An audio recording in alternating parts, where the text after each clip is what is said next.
First and foremost, I want to start this show by saying I want to give all of the hats, take them off, salute Notre Dame. I think Notre Dame showed us something in this game that we hadn't seen from a Notre Dame team in a long time. Of course, they have been looked at as the punching bag of college football when it comes to playing in big-time games against elite teams, and they just haven't been able to get over the hump. You look at 2018 matchup with Clemson, 30-3. You look at the national championship that they were in against Alabama, they got thumped. And that's just kind of the way it is for Notre Dame football. But I think they've actually transitioned over, and now they have a legit football program as far as being able to compete now. That had some implications, of course. As you know, they defeated Clemson in South Bend 40-47 in double overtime, instant classic. Whether you're a Clemson fan or not, this is one of the best football games we've seen. And Notre Dame, again, I just want to start by saying, too, I'll own this. We literally only got one thing right in our last episode when we were talking about this. We were just tragically wrong about everything. The one thing that we did get right is I said that they were going to run a lot of design runs with Ian Book. Outside of that, we were wrong about everything. And sometimes you're going to have that. Sometimes you're going to be wrong, and I'm willing to admit that, and that's okay. But I think that this is a learning lesson not only for the Clemson football team, but for the Clemson fans, that, you don't lose a lot. So it's kind of weird when you come back on a Monday morning or Friday after a game, after a Thursday game, and you're the loser. This doesn't happen often. But folks, I want to say maybe we saw this happening. This has been a 3-week saga for Clemson football. I think that it started with the Syracuse game. It was shaky. Clemson got through that, won it by 26. Probably the worst game out of these three. Even though you were down by 18 against Boston College, I still feel like the worst game was against Syracuse. I actually think you played a pretty good game overall when you really look at the aspect of it, because it took 2 overtimes for Notre Dame to actually beat Clemson at home, a depleted Clemson team. Now, I don't want to take anything away from Notre Dame. I'm not going to sit up here and talk about, the refs won the game. And I don't want to talk about how many players were out or Trevor Lawrence being on the sideline. For all intents and purposes, DJ Uiagalelei looked like a monster. Yeah, and this game was super encouraging for Clemson fans going forward because DJ Uiagalelei, this guy's legit. This is the quarterback of the future. This will be your starting quarterback for the Tigers for the next 2 years. And this game on Saturday showed me that we can have utmost confidence in our team going into that Georgia game to kick off next season. Absolutely. Because DJ just went to South Bend. He's 18 years old. Yeah. True freshman. He's my age. Yeah. He went to South Bend, and he put up 400 yards. Yeah. 400 29 yards. of 44, 439 yards, 2 touchdowns, no interceptions. And add a rushing touchdown on top of that. And he didn't turn the ball over. Like, this kid is just genuinely, I would say he's a top 10 QB in the entirety of college football right now. Right now, it looks like it. I truly believe so, because you can't name 10 other quarterbacks that are going to South Bend and doing that with bad O-line play, number one, limited weapons, and absolutely no run game. There's not 10 other quarterbacks in the country that are doing that, and Clemson has 2 of the 10 on the roster right now, and I would say number 1 and probably number 7 or 8. Yeah, absolutely. And, 800 yards, almost 800 yards, 4 touchdowns, 0 interceptions in 2 games. I just want to put it to bed that I don't think that not having Trevor Lawrence out there was going to be that big of a deal. And especially in this game, I don't think it changes the outcome particularly. I think most of this game lies on 2 things. One, the defense and the injuries that they were missing. A lot of guys that were not playing for them, most notably Jamie Skalski, Tyler Davis, and Mike Jones Jr. We had other guys go down in the game. Of course, Brian Brzee went down early. Justin Mascall went down. You had Nolan Turner, Landon Zander. Both of your starting safeties go down in this game. And then you didn't have Mario Goodrich available. I think that Sheridan Jones ended up getting hurt in this game. So you were playing with a skeleton crew. And then I think the other thing, and I know this has been harped on, if you're a Clemson fan, if you watched some awesome shows out there like the Morgan Thomas Show, Payskin Pete, all those guys like that, these people have already talked about this a million times ad nauseum, but we're going to bring it up again. The O-line play, particularly pertaining to the run game, is just not where it needs to be. Oh, it's absolutely horrible. It's not competitive right now. It's terrible, and it's just one of the things where when the casual football fan watches a football game, the running back's not producing, and this time it's Travis Etienne, obviously, they're going to blame the running back, right? That's always going to be the number one guy. You're like, why is Travis not getting all of these runs? Well, I can just here to say Travis had a couple bad plays in the Notre Dame game, notably the fumble, which I don't think was entirely his fault. The fact that there are not holes for him to run through is not his fault in the slightest. No. This is not an indictment on Travis Etienne or his ball carrier vision, his ability to make people miss. He just has nowhere to run. Quite literally, he has nowhere to run. And I'm baffled at where Clemson can even go from the run game perspective, because this is like 4 weeks in a row where I feel like Clemson's been outplayed in the trenches. Yeah, and to your point, I think that if there's not enough time for you to be able to make a lot of things happen, of course, there are different blocking schemes for a lot of people. Clemson did a lot of things really well, a lot of split flow zone type stuff. You saw a lot of misdirection, especially with naked boots. It worked out for Clemson. I think it's one of those things where they had the ability to be able to stretch the outsides of Notre Dame. But for some reason, they wanted to keep going up the A-gap. It was just getting exploded. Now, hats off to the Notre Dame interior D-line, and in fact, their entire D-line. Kirk Heinisch, that guy's a monster, right? Ojulari, these guys are all really, really good players. And I feel like because of the experience of Notre Dame's trenches, you want to talk about their O-line, all guys except one were seniors. Actually, the center was a junior. Everybody else was a senior or a graduate player. And you go to the other side of the ball, they're all upperclassmen as well. These guys have played a lot of football. They're very, very talented. And that's where they controlled the game. We want to look on the other side of the ball where Kyron Williams basically took over the game for the most part, both in the running game and pass blocking.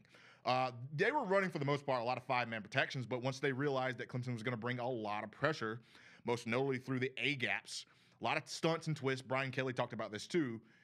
They wanted to figure out how they can mitigate that, and they brought in Kyron Williams, a guy that's a redshirt freshman, and he just ate. We couldn't get to Ian Book. No, I'm being serious. Like, that's probably the best pass protection game I've ever seen a running back play on any level. Because you could notice, like, just watching the game, you could notice his impact on the pass protection. I mean, we were sending linebackers, we were sending defensive backs, and this dude was just chopping them down. Like, I've never seen anything like that in my life. I got to just tip the cap. Yeah, and again, I want to make sure it's known that I'm not taking anything away from the effort that Clemson put there. Of course, these guys went out there, they fought with the heart of a champion. They did not want to give up, and it took 2 overtimes to get it done. There's a lot of things that Notre Dame took from Clemson. It wasn't one of those things where Clemson was just, they just had a couple bad breaks. Of course they had a couple bad breaks. There were some things that they took from Clemson. Most notably, there was no run game and there was no short dump-offs. It just wasn't available for Clemson in this game. But I'll say this too. I think that there's an opportunity for Clemson to learn. And I think it's one of those things where they're going to need this bye week bad. And anything, it's just for health purposes. And we really need that. Clemson as a team just needs to get healthier. And it's one of those things where you can say the Trevor Lawrence injury, and obviously the Trevor Lawrence injury makes a huge impact on the team. But DJ Uiagalelei, you can't ask for anything more of a game. Me and Ellis talked about this. You can't ask for anything more than the game he played. I mean, 439 and 2. You add a rushing touchdown. He was incredible. The player that this defense needs the most is Jamie Skalski, and it's a noticeable difference in Clemson's defense when Skalski is on the field and Clemson's defense when Skalski's off the field, because you'll see multiple plays per game where Skalski just blows up a run play. I feel like we haven't had that since he's gotten injured. Yeah. We haven't gotten any running back in the backfield since Skalski's gotten injured. No. And again, I do think that Kyron Williams, Chris Tyree, Jafar Armstrong, Sebo Flemmerster, that might actually be the best running back group that we're going to see all year. Yeah. It's one of those things where I feel like Clemson's strong suit is bringing a lot of exotic blitzes, a lot of twists, a lot of stunts, a lot of shading at the last minute. But Notre Dame knew that, and Notre Dame had tendencies that they were aware of Clemson's tendencies. For the most part, Clemson is a team that's going to be predicated on evolution. So there's a lot of things that they try to do to try to make things happen. You've seen plays develop later in the game that happened earlier on. You might see that early in the season. But Notre Dame did their homework, and they did it well too, because it seemed like, of course, they were able to get a lot of things happening with the big plays, and I talked about this too. I wasn't particularly worried about Clemson's matchup against the Notre Dame cornerbacks. I thought that was a very winnable matchup with what we have and what they have. I would say they did win that matchup. They did win that matchup. They did not win the matchup with safeties. They did not win the matchup with linebackers. The linebackers at Notre Dame had a career game. And it's one of those things where they were helped out again, dude, by the D-line. We had -1 rushing yards. We had -1 rushing yards in a top 4 matchup football game that game day went to. We had -1. Yeah, you can't. You had negative rushing yards. You can't win a game like that. That's just not realistic. Travis Etienne had 18 carries, 1.6 yards per carry. Yeah, it's 28 That's not explosive. yards. Yeah. And if you think about what Clemson has done in the past few games, actually, when Travis Etienne was neutralized in the run game, they were able to bring in a lot of guys with the short passing game and having Travis Etienne be a weapon. Again, they shaded him a lot. You had a guy like Kyle Hamilton, safety, who's, in my opinion, an All-American. He's not too far away from Richard LeCounte, if not better. They shaded him all night. There was no way that he could be able to get free. Now, Travis Etienne had one heroic catch late in the game. That was amazing. There was nothing that anyone could do. He was going to catch that ball. DJ Uiagalelei put it right where he needed to have it. Big, amazing catch. But for the most part, Travis Etienne was silenced. I mean, he had 8 receptions for 57 yards in that game. You probably think, okay, but that's the lowest yards per catch of anyone on the team. His longest play of the game was 22 yards on a reception. Yeah. And we know who Travis is, right? Yeah. We know what Travis can do. That's not Travis. Travis is a player that gets at least one big play game, and he just didn't have that big play. Yeah, and, truthfully, there's a lot of things that I'm questioning in this game. Again, we want to talk about what happened at the depth at running back.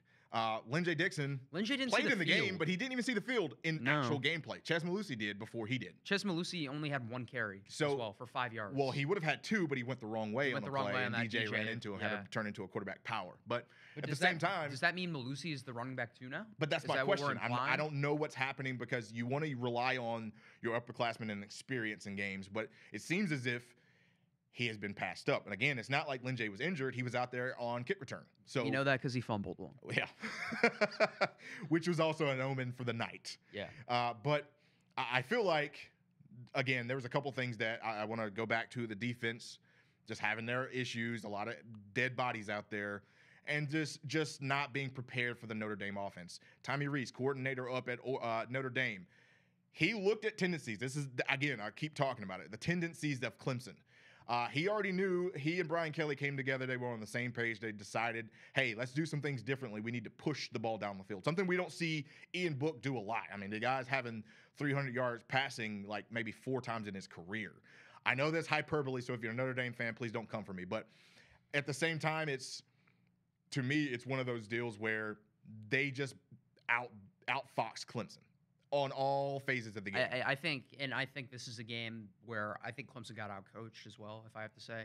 Which, if we're taking it back to 2018 college football playoff, Dabo Swinney and the staff, that's literally a coaching masterclass against Notre Dame. And this year, I feel like was the opposite to an extent. I feel like the Tigers rarely get outcoached, but this game against the Irish, definitely, Clemson got outcoached. Yeah, they did. And it doesn't help that you're playing in South Bend. No. I know that there was only 15%, 20% capacity, but that's a very big stadium. That's historic.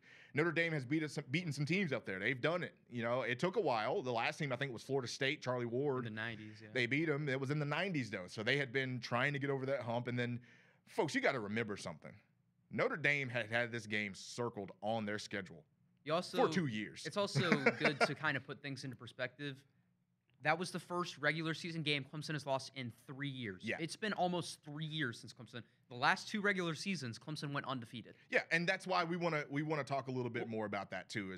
What was Clemson over the last 2 years? It was 29-1 with a national title. Yeah, and their only loss coming to LSU. LSU, right?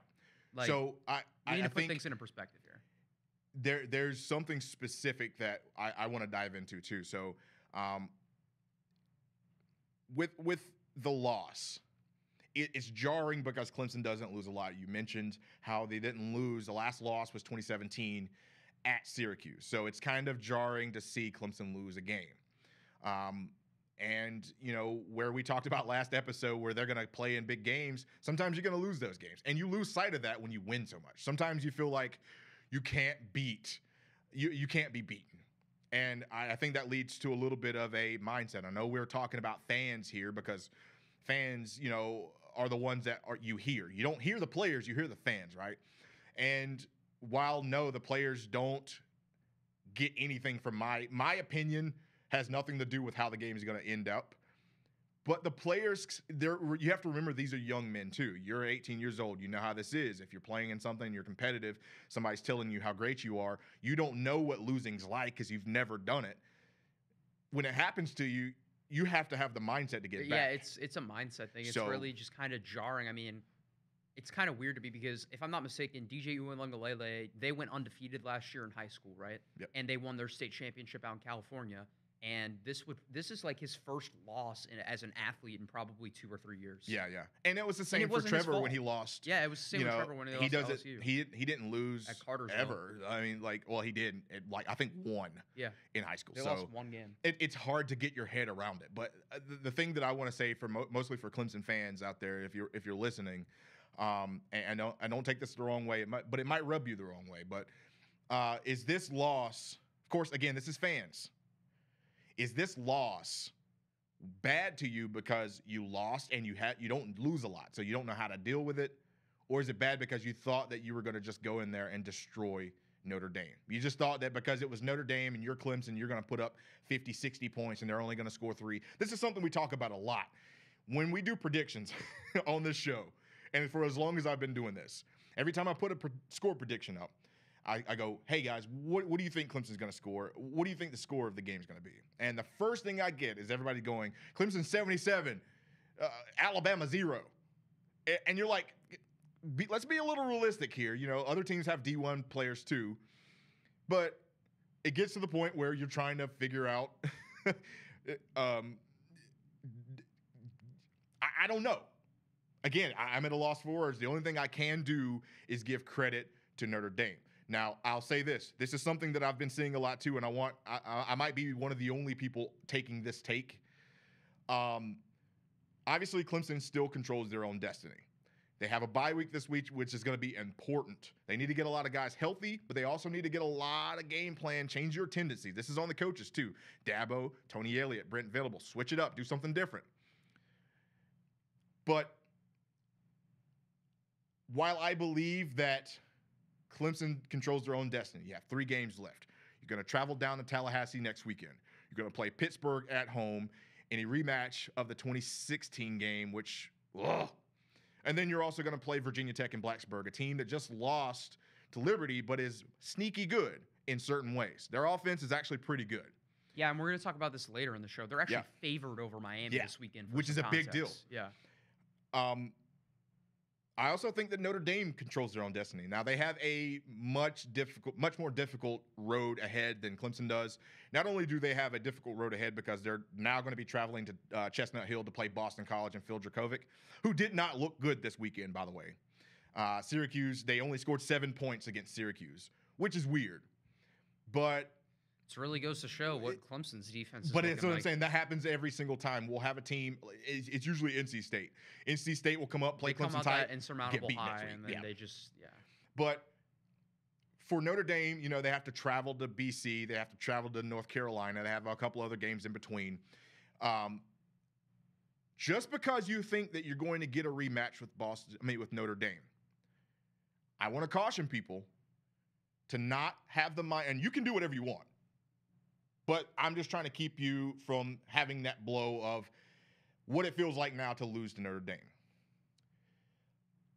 Just because you might get a rematch with them, do not go into this going, oh, we're gonna beat them by 50. Like I said earlier, Clemson 77, Notre Dame 0. Now, while I am on the train, I've always seen this too, this is just football knowledge. It's hard to beat a team twice in one season. You have all the film from every other season from Ian Book, Brian Kelly, Tommy Rees, what they like to do. Same for Clark Lee, defensive coordinator. You have experience with them in this specific season. You know what they did against you and what worked, what didn't work. It's going to be hard to beat Clemson again, especially if Clemson has everybody full strength.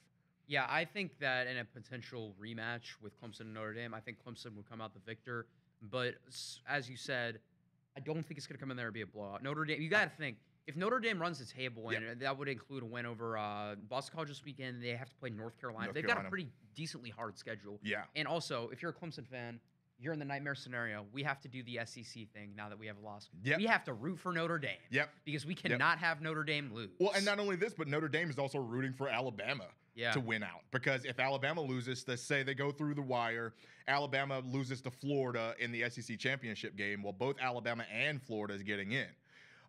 There's even some chatter right now about Texas A&M, which I know you hate, but I'm going to definitely talk about it because I told you so. That's some nightmare fuel. But right now, Clemson's in a good position so long as they have the right mindset and Notre Dame doesn't lose. And listen, I don't want to downplay the loss because obviously it matters, but if Notre Dame wins all their games and Clemson wins all their games and Clemson wins the playoff or the ACC title game, Clemson gets into the playoff. Firmly in the playoff. And then everyone's 0-0 in the playoff. Yep. It doesn't matter. And you can look back on this year's and Clemson went undefeated in listen, they lost to Pitt in 2016. Yep. And they won the national title. That's right. I'm not trying to draw an equivalency, but that game was like, what, 48-45? Yeah, it was a weird game. Clemson lost a shootout in 2016, and they had some injuries in that game. There was some officiating. But we're going here. And I just think that if Clemson is healthy, and they have not even Trevor, he's going to be back. The linebacking core. You need Skalski and you need to have Mike your Jones. secondary good too, your D-line. If you have everyone generally healthy and you can just put 9+ starters out on both sides of the ball, I think you beat Notre Dame. But also think about this too, because this year is so wacky. We know what it's like with COVID. At any moment, someone can be taken away. I don't think we knew that Trevor Lawrence was going to be taken away. Now, fortunately for us, we were okay with DJ. That's something that actually sucks because I feel like I know that Travis didn't have a great game this weekend, and I know that he didn't look like a world beater like he usually is. If Travis went down, that would be really bad. So that is kind of another thing that I want to talk about because I think all we heard, the rhetoric throughout the entire game was that Trevor Lawrence not playing was a detriment to Clemson's offense. And I, for one, am going to go out there and put it out there now. No disrespect to Trevor Lawrence. I don't think it was. Where I think Trevor Lawrence does help out in more downfield vision, more situational football general experience, yeah. Because he's a junior, he has he's got that experience for situational football. I think Clemson still loses this game because it's not necessarily on the offense. Now, maybe Tony Elliott is not as conservative later on in the game, especially 2 minutes left in the game. Yeah, man. That really got my blood boiling. That was the only thing that I can really say I was upset from with this game is, number one, you have 0 success on the ground the entire game with Travis Etienne. You get to midfield, your defense gets you a huge stop. I would say even kind of a lucky stop. Had a drop. So you get to midfield, you got 1st and 10 around the 45, right? Yep. Who's been the best player on the field the whole game? Yeah. It's been DJ Uiagalelei. Yeah. Why are you taking the ball out of his hands to do something that you have not done successfully? And I don't care about, they have 3 timeouts anyways. Yep. If you run the ball, they're getting the ball back with 2 minutes anyways. Well, a lot of that situation, though, did come from DJ being injured. Now, Dabo announced this today, actually, that DJ was actually injured in this game, still injured. He had that shoulder injury from when they decided to play him like a fullback against Miami. So they wanted to kind of ease him in a lot of situations. Again, Trevor Lawrence plays in this situation. He's a little bit quicker on his feet, probably a little bit better runner than DJ. I think you might be able to get a couple more first downs. But again, I don't think this was on the Clemson offense so much as I know we talk about run blocking, and it doesn't help that you couldn't run the ball. You want to give a helmet tap to the 2nd straight week of Cornell Powell just balling out? This dude had 150 through the air and another touchdown, and he should have had a 2nd touchdown. He should have. It got called off. But seriously, when Clemson gets their, I just wish we had Justin. I can't. I hate to say it. I wish we had Justin Ross. We'll just touch on that quickly, though. Because Clemson doesn't have a bona fide number 1 receiver right now, I think the going into the season, the idea was going to be Justin Ross. When Justin Ross was ruled out for the congenital neck issue, then it went to Joseph Ngata. Joseph Ngata was hurt. He's still hurt. He's been hurt all year. He played a little bit in this game, got hurt more. Let's just clear everything up. Everyone on the team is hurt. Everyone hurt. It just seemed like when I was watching the game, it seemed like Clemson. It was a Clemson player down every play.